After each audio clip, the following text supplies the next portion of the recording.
cuore ti batte veloce, magari ti manca un po' il respiro, i tuoi muscoli sono tesi e ti senti sempre preoccupato.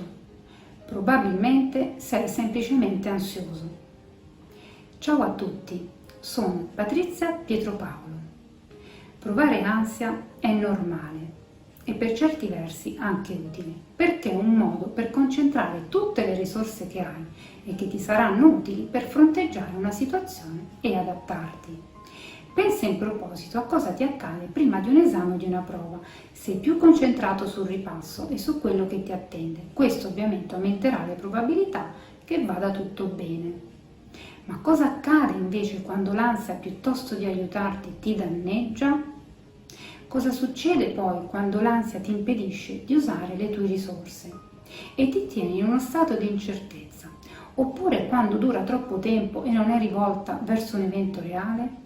Essere in parte ansiosi prima di un esame, quando si aspetta il primo giorno di scuola, prima di una riunione importante, è utile e fisiologico, come abbiamo visto. Ma quando l'ansia ti diviene delle volte una vera e propria angoscia, ti accompagna ogni giorno e ti impedisce di fare le cose che ti danno piacere e ti fa percepire un senso costante di malessere, allora questo è il momento di correre ai ripari. Ma come? Ti chiederai. Innanzitutto, cerca di tirarla fuori, parlandone anche con qualcuno di cui ti fidi e che sia disposto ad ascoltarti con empatia, evitando però di stare insieme a persone che sono incapaci di accogliere e comprendere, sono poco empatiche e finirebbero per farti sentire a disagio, così che alla fine diventeresti ancora più ansioso. Pensa a quello che ti spaventa e ti fa stare in ansia. Lascia perdere il cosa fare se mi succede questo o quello. Concentrati invece proprio su ciò che ti preoccupa, che ti rende ansioso. Familiarizza con l'ansia e soprattutto con i sintomi che ti fa provare per stabilire un rapporto fisiologico e naturale con le reazioni di allarme che puoi percepire.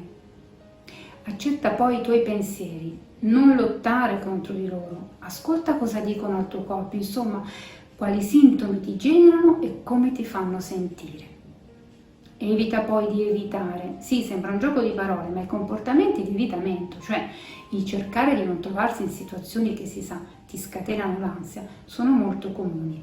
Smetti ovviamente pian piano, non tutto in una volta, di evitare le situazioni ansiogene. Affrontali a piccoli passi e vedrai che anche tu riuscirai a trovare un equilibrio.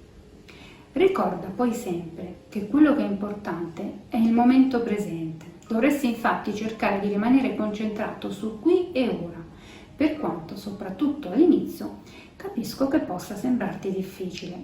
Non giudicarti se è una reazione d'ansia, anzi accettala, fa parte di te. Cerca però di capire cosa accade al tuo corpo e ai tuoi pensieri in modo da esserne consapevole e non sentirti sopraffatto. Cerca di capire cosa ti fa scattare l'ansia o cosa semplicemente ti stressa. Annotalo, potrai avere così una visione completa di quali pensieri, comportamenti o situazioni ti fanno entrare in ansia. Ciò che si conosce, infatti, è più facile da gestire. Inoltre ricordati che quello che stai provando non dipende tanto dalla situazione, ma da come tu reagisci alla situazione stessa e dai pensieri che hai verso di essa.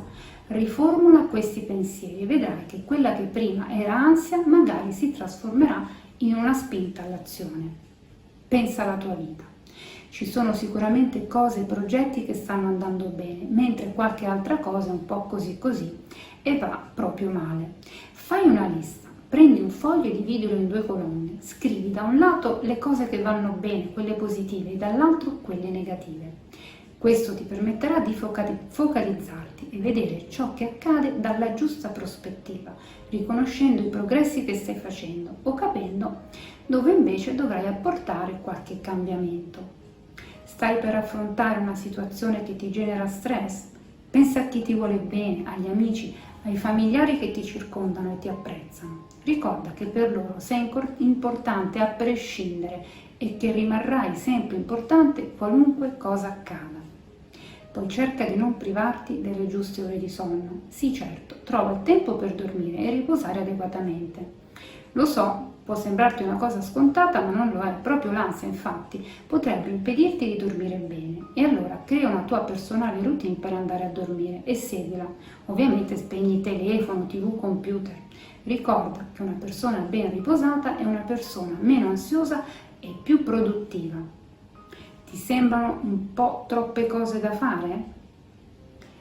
Prendi carta e penna, che adesso ti sintetizzo i punti importanti. Ovviamente poi potrai riascoltare questo video per rivedere il tutto con più accuratezza. Allora, ecco i 7 punti. Primo, tira l'ansia fuori anche parlandone. Accettala e accetta i tuoi pensieri. Evita di evitare, vivi nel presente, nel qui e ora. Non giudicarti. Annota cosa ti preoccupa e ti rende ansioso. Fai una lista di ciò che va bene e cosa no nella tua vita e per finire cerca di riposare bene. Difficile? Prova e vedrai che non è così. Se i tuoi sintomi non sono così tanto debilitanti, puoi dunque provare a gestire la tua ansia da solo e ti ho dato proprio adesso qualche consiglio. Altrimenti devi sapere che la terapia cognitivo-comportamentale può avvalersi di numerose tecniche per attenuare i tuoi sintomi d'ansia fino alla sparizione. L'esposizione e la desensibilizzazione sistematica sono alcune delle più importanti. In un prossimo video però magari vedremo insieme qualche tecnica di rilassamento. Spero a questo punto davvero di esserti stata d'aiuto con questi miei consigli. A presto, ciao!